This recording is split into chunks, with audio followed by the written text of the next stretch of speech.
Listo. Bien, queridos estudiantes, muy buenos días una vez más a cada uno de ustedes.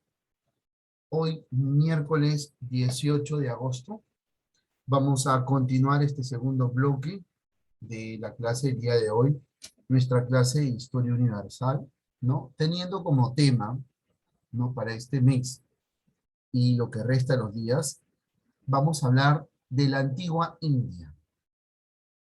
Profesor, ¿qué vamos a hablar de la antigua India? Vamos a conocer su proceso histórico, sus manifestaciones culturales, sus aspectos políticos, la clase social, su ubicación geográfica, dónde se va a desarrollar y qué espacios va a abarcar hoy en día. En el primer bloque estábamos hablando justamente de esta civilización a través de mi persona, el profesor Jesús Narro, encargado del curso de Historia Universal.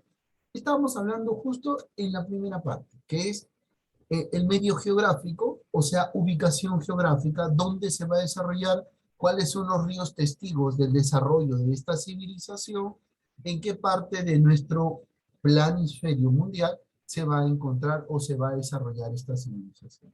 Entender dos cositas muy importantes. Primero, ubicarnos en el espacio del territorio de Asia, entender qué cosa es península. Hemos dado los datos de península, de bahía, de golfo, ¿no? Que va a ser muy importante que usted entienda el entorno geográfico. El territorio de la India, a través de la historia, ha sido un territorio pues muy golpeado, ¿no? Por muchas colonizaciones que se han dado.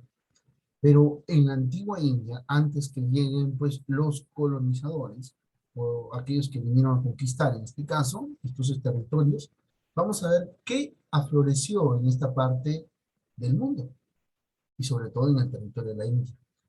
Primero entendamos, vamos a hablar de una civilización de la antigua India, que se desarrolla en la península de la India. Actualmente podemos hablar que existe un territorio de Pakistán, existe un territorio pues de Nepal, un territorio de Afganistán, un territorio de la China, ¿no? Existe, ya está dividido, o sea, trazado, hay un mapa, ¿no? Pero antiguamente estos espacios no estaban delimitados. ¿Me dejo entender?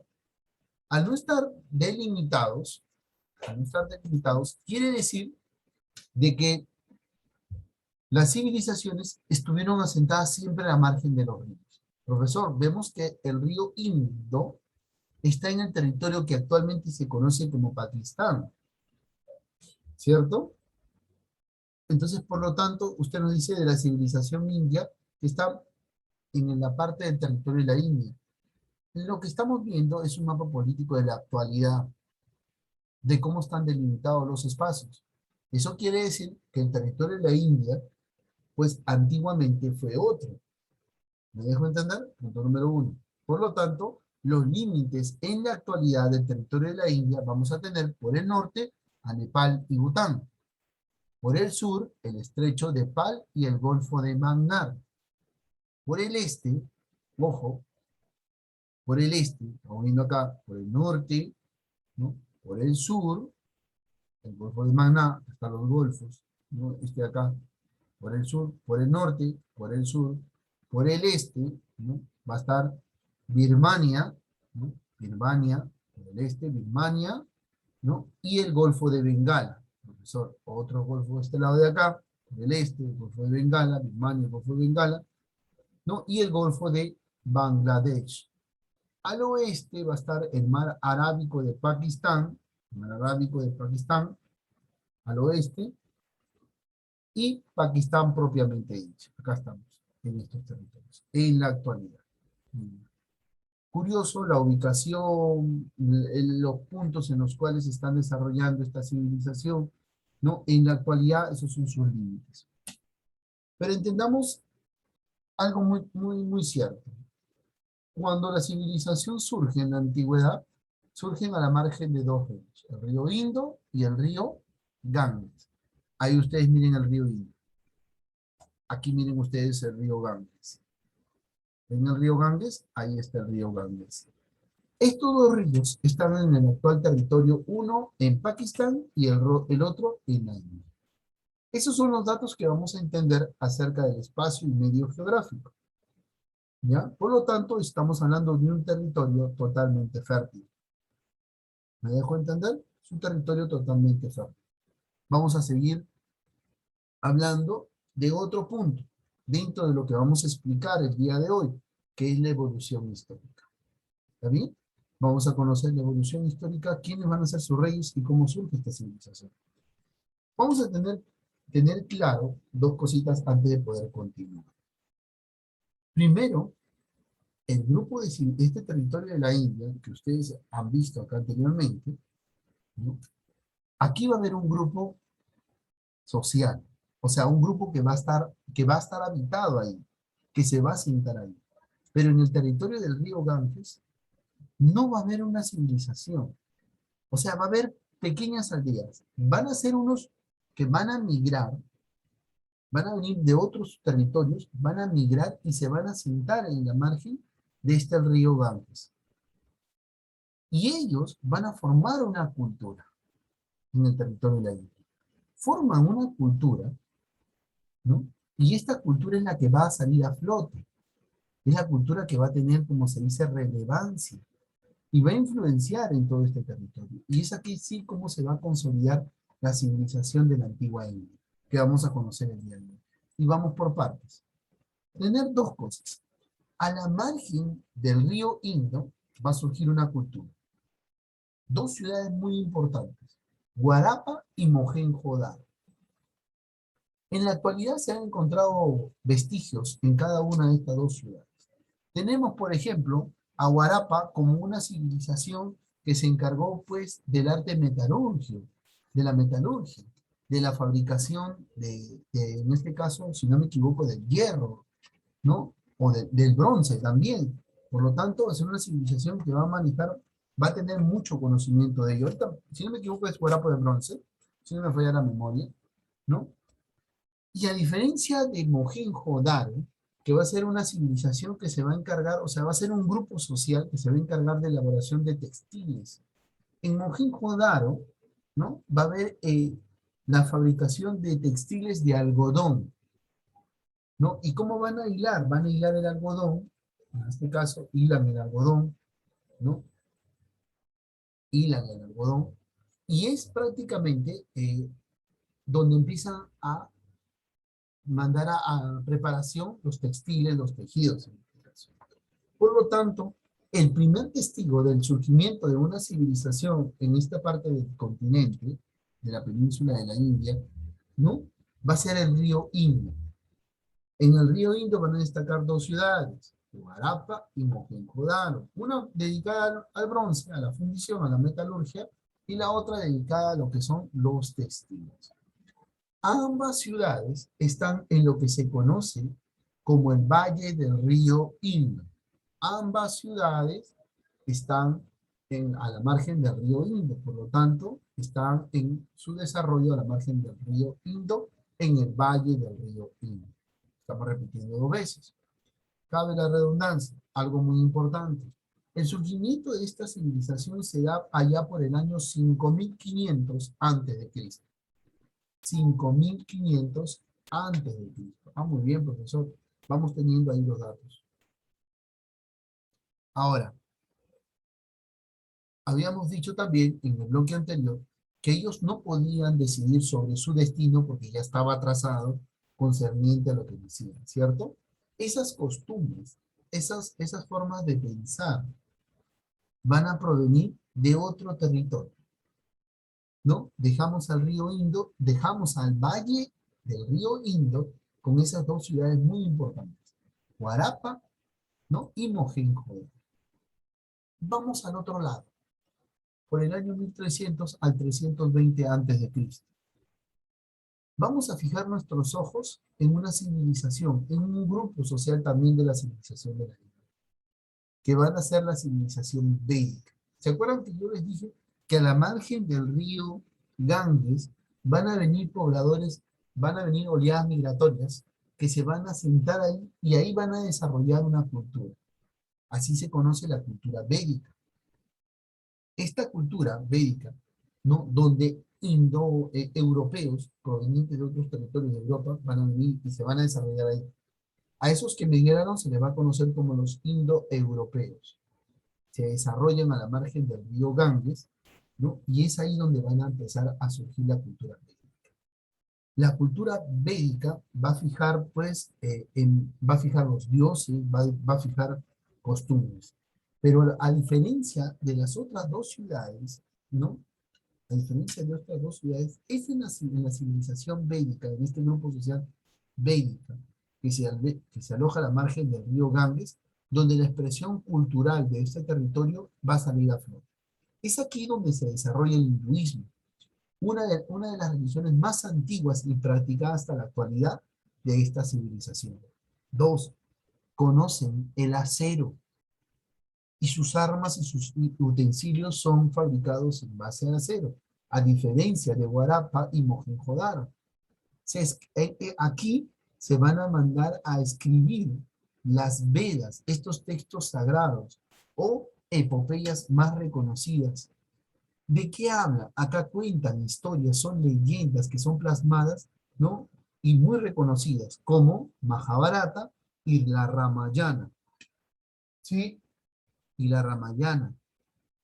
Aquí también en este territorio, así como surge el hinduismo, que es la más antigua, también va a surgir el budismo. Y el budismo va a tener su líder.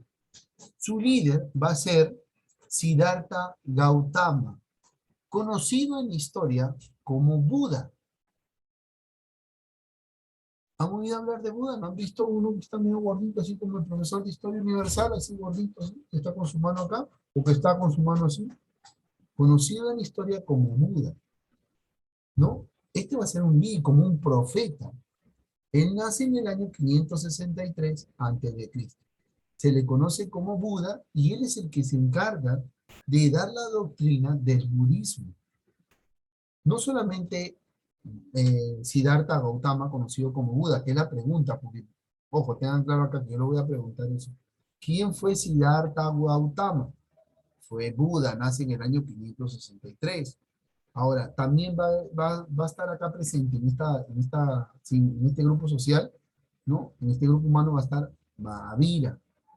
Mahavira, conjuntamente con los que van surgiendo, los líderes que van a cimentar el pensamiento ideológico, ¿no? Político, religioso, van a plasmar un régimen de castas. Profesor, ¿cómo régimen de castas, profesor? Vamos a entender este régimen de castas como aquella decisión. ¿Se acuerdan ustedes que cada uno de ustedes cumple un ciclo en la vida? ¿Cierto? Si nacen hijos de reyes, terminan siendo reyes con privilegios. Si nacen hijos de alfareros, siguen siendo alfareros. ¿Me dejo entender? ¿Sí?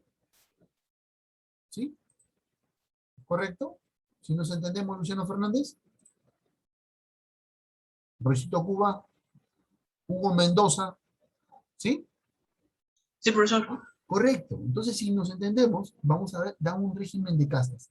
Y ese régimen de castas tiene relación, ese pensamiento tiene relación con este régimen de castas. Profesor, tenemos la religión más antigua, dos ciudades muy importantes por la parte del otro río Indo. O sea, la mayor expresión cultural surge en el río Ganges, profesor, sí, sin menospreciar a las otras, ¿eh? Al otro valle, que es el valle del río Indo. Sin menospreciar, a lo contrario. Ambos forman parte de toda la cultura hindú.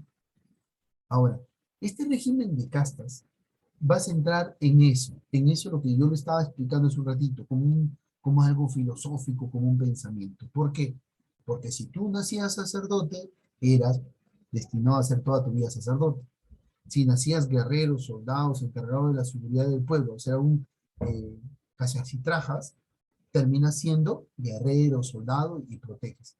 Si nacías dentro de la familia de los Vaisayas, estabas dedicado a la agricultura y a los artesanos. Profesor, si nacía hijo de un Sudras, estabas destinado a cumplir tu fin. Y eso era algo que le inculcaron a todas las generaciones, ¿no? Ahí tenemos Cajitrajas, Vaisayas, están los Sudras, están los Parias. Los Parias son los no reconocidos, ¿no? Por tener mal karma, en este caso. eran aquellos destinados, pues, que de repente eran abandonados, eran huérfanos, ¿no? Que muchos se creían en el karma, ¿no? Y el equilibrio del pensamiento, eran creencias en este caso, ¿no? Es aquí, en esta parte de esta civilización, a la margen del río Ganges, donde van a surgir los dioses principales del hinduismo. Sus primeros dioses y principales fueron Shiva, Brahma, Vishnu, ¿no? Y todos tienen una similitud. Y los hindúes tienen muchos dioses, ¿no? ¿No? Porque ellos creen en que la representación de su Dios para cada cosita desciende y se representa en una cosa, ¿no? Uno en cabeza de elefante, uno con dioses, otro con varias manos, otro con un mito, otro, representan muchísimos dioses. Entonces, la base de la cultura, de la civilización india, surge en esta parte de la civilización védica, en este grupo que se desarrolló a la margen del río Ganges. Por otro lado, tenemos otras manifestaciones culturales de los que se asentaron a la margen del río Indo, del Valle Indo, ¿no? Pero ¿qué aporte dan ellos? Ellos dan un aporte textil, el otro da un aporte cultural en lo que es la metalurgia, la fundición del bronce. Por lo tanto, estamos viendo a una civilización, como se dice, que está surgiendo. Con todos estos datos, vamos a ver cómo se presentan las cosas para adelante. Habíamos dicho que surge también el budismo, ¿cierto? ¿Cierto? ¿No? Vamos a retroceder, ya usted toma nota. Aquí está, budismo. ¿Quién es el encargado? Siddhartha Gautama, más conocido como Buda. Nace en el año 563. Ahora sí, y él aplica una doctrina, ¿no? Aquí vamos a ver a todos los dioses, a todos los pensamientos también. También surge el hinduismo, ¿no? Bien marcado, miren, acá el budismo y el hinduismo, ¿no? Ambas imágenes, es el hinduismo, ¿no? Como los dioses se representan cada vez que llegan a la tierra, ¿no? Hay un dios que con un chasquido, me parecerá curioso, con un chasquido vuelve a crear las cosas, ¿no? Y acá también el budismo, ¿no? Entonces vamos viendo cómo esta civilización va plasmando sus manifestaciones culturales que están relacionadas con los fenómenos naturales, en este caso de los dioses también. Pero vamos a la parte histórica que nos interesa. ¿Recuerdan ustedes que va a haber un régimen de castas? ¿Cierto?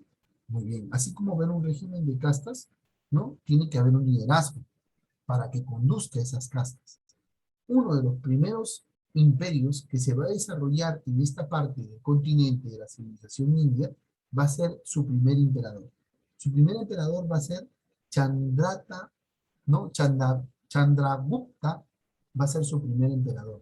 Cuando yo les pregunto quién fue el primer emperador, usted me va a decir Chandragupta, ¿no? Perteneciente al primer imperio Maurya de la India. Profesor, estamos en el río Ganges y el río Indo. Cuando estos dos prácticamente llegan a una unificación, surge el imperio Maurya, ¿no? Uno de los primeros imperios. Ahora, ese imperio se establece con Chandragupta, el cual rechaza y vence las tropas de Alejandro Magno. ¿Cómo las tropas de Alejandro Magno? Los griegos venían pues provenientes conquistando territorios, ¿no? Cuando Alejandro Magno y con toda esa influencia, ¿no? De otros territorios, ¿no? Ahora, los griegos, los romanos, no solamente ellos, sino los macedonios, también van a querer expandir su dominio. Otros pueblos los van a querer conquistar, pero Chandragupta va a rechazar y va a vencer a las tropas de Alejandro Magno. Cuando él vence, se da cuenta que pueden imponerse, y eso le va a dar el primer paso para poder, ¿qué cosa? Edificar y construir el imperio Maurya. Y cuando él instaura el imperio Maurya, no es el hinduismo que va a surgir, sino lo que él, perdón, no es el budismo el que va perdón, no es el hinduismo el que va a surgir, sino se va a dar, él va a seguir al budismo. Es así como el budismo va a lograr expandirse en este territorio. Profesor, hoy en día estas dos religiones se han impuesto en la sociedad, el budismo y el hinduismo. El budismo en la parte de Asia, ¿no? También está bien influenciado. Por lo tanto, ¿qué cosa quiere el budismo? El budismo se contrapone al hinduismo. El hinduismo acepta un régimen de castas. El budismo no, porque dice que si es que tú naces, ¿no? Para ser siervo, pues para realizar labores de servidumbre, eres mal visto por la sociedad y no debería ser así. El budismo se contraponía a ese sistema de castas. Es por eso, ¿no? Que a la muerte del último, ¿no? Emperador Maurya, que va a ser Ashoka, ¿no? El imperio se va a dividir. Profesor, o sea que el imperio se consolidó en uno solo en este tiempo y va a ser la creencia religiosa el determinante para la división de este imperio, sí, porque uno cree en el régimen de castas, ¿no? Y el otro no. Al dividirse, ¿no? Al llegar a entrar a una problemática, se divide en dos. Acá vamos a ver los primeros. El primero va a ser el imperio Sunda, por un lado. Su capital va a ser Pataliputra. Pataliputra. Ellos van a derrocar a los últimos reyes mauryas en el año 185 a.C., terminando y condicionando a su último emperador, ¿no? Brihadrata, un sacerdote de Pusimatra Sunda, ¿no? Va a ser el que lo va a liquidar a este emperador. Ahora, como ellos estuvieron en contra del budismo, ¿no? Y si estuvieron a favor del hinduismo, ellos van a adquirir una característica. ¿Qué cosa quiere el hinduismo? ¿Se acuerdan ustedes? Un régimen de castas, que si tú naciste siervo, cumplas con tu, que se te ha predestinado, ¿no? Aquí van a realizarse diferentes situaciones. Esta situación de continuar con el régimen de castas entre hinduismo y budismo se va a llamar al conflicto de los indogriegos. El último rey de este imperio Sunga va a ser Devahuti. Este último va a ser asesinado por Vanseudeva Kangwa, ¿no? Y él va a ser el condicionante, porque con él condiciona a este gran imperio Sunga. Pero durante este periodo va a surgir aspectos muy importantes con el budismo, ¿no? Va a ser un punto muy importante. Ahora, con el hinduismo, perdón, y se va a dar el aflorecimiento de qué cosa? De la educación y la religión. Dos puntos muy importantes como también el arte. Es por eso que en esta parte de la civilización india se da un máximo esplendor. Al dividirse el territorio entre Sungas y Mauryas, ¿no?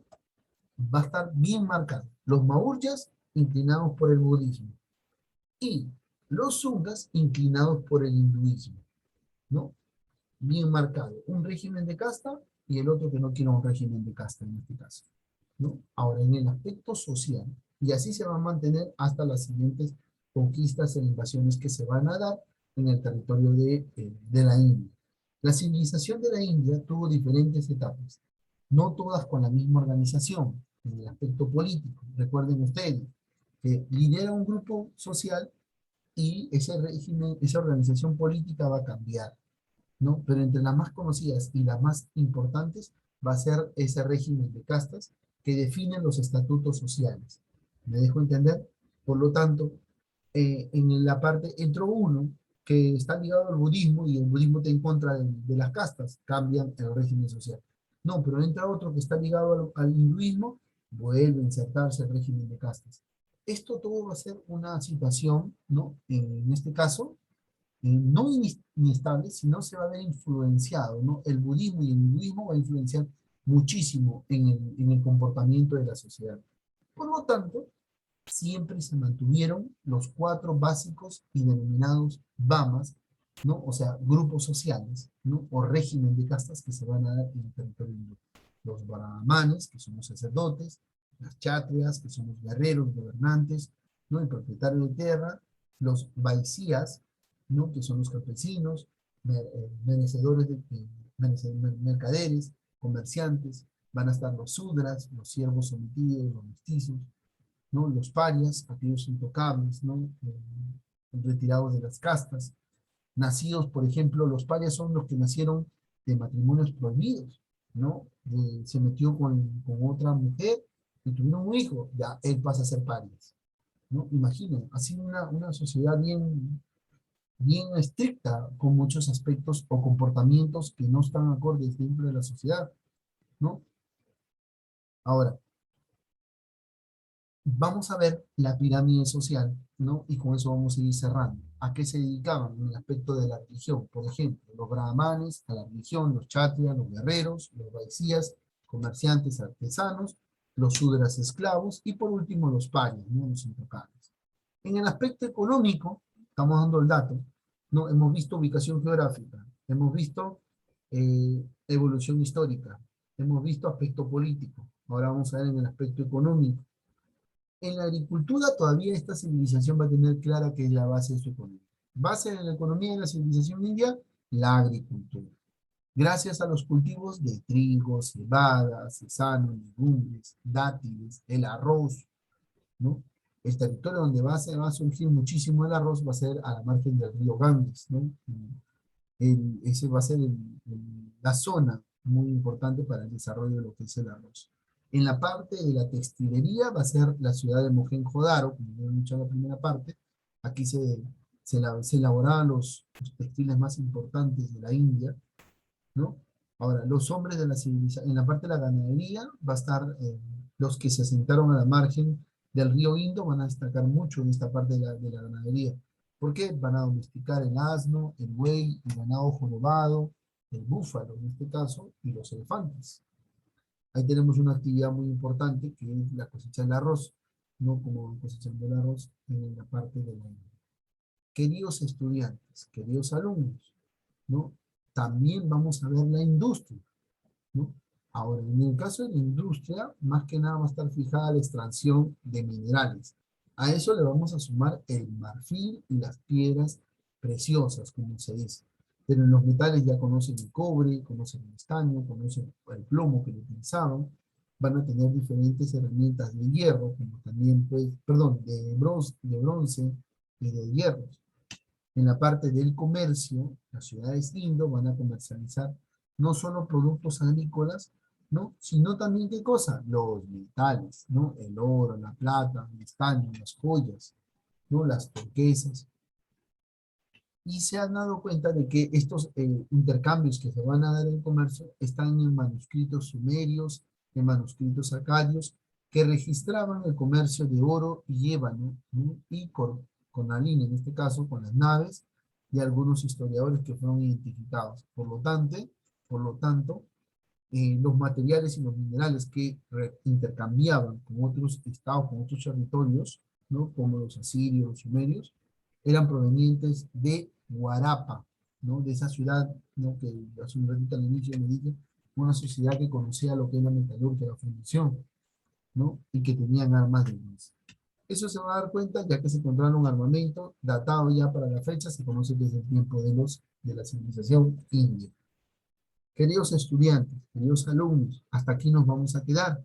La próxima semana vamos a ver el segundo bloque de esta gran civilización, no concerniente a las manifestaciones culturales, la religión y los aportes que me iba dejando para la humanidad. Vamos a dar ahora una ronda de preguntas para que ustedes pues respondamos las interrogantes que puedan tener o que se puedan presentar. Vuelvo a preguntarles, ¿algún interrogante, alguna duda, algo que no quedó claro?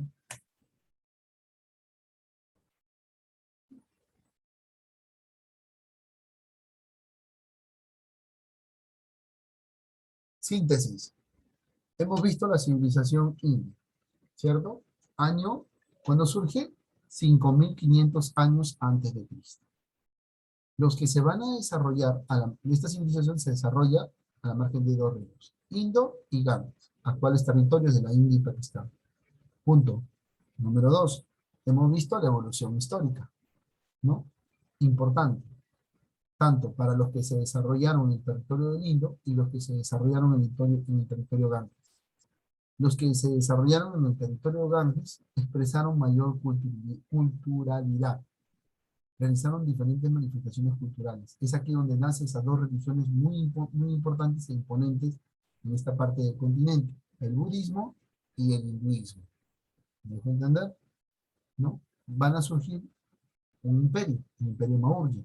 Al dividirse, se separan los que creen, ¿no? Que van a ser el imperio Shunga.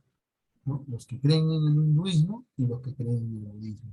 Ambos van a llegar a un consenso, ¿no? De dar un esquema a la pirámide social. Y es lo que hemos estado viendo. En el aspecto político, en el aspecto económico, en la agricultura, en la ganadería, cómo se van posicionando en esta parte de la historia universal. Queridos estudiantes, ¿alguna pregunta? ¿Ninguna?